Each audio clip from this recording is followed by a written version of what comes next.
بسم اللہ الرحمن الرحیم۔ شروع اللہ پاک کے نام سے جو نہایت مہربان اور رحم والا ہے۔ السلام علیکم۔ آج کا جو ہمارا اسلامک واقعہ ہوا ہے، اللہ کے دیدار کا طلب۔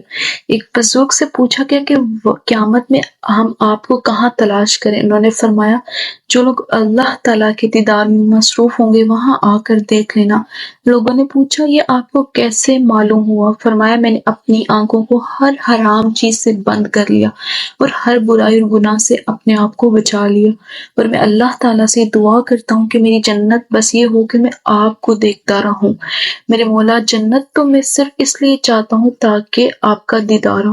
اے توبہ کرنے والوں کی جماعت، آج تم نفسانی خواہشات سے روزہ رکھ لو تاکہ تم اپنے پروردگار سے ملاقات کے وقت عید الفطر پالو۔ موت میں تاخیر کی وجہ سے تمہاری امیدیں لمبی نہ ہو جائیں۔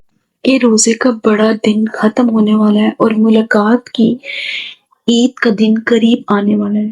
وہ دن جو جمع کرنے والا ہوگا وہ دن میری عید کا ہوگا۔ اس دن سے اس کے سوا میری کوئی عید نہیں۔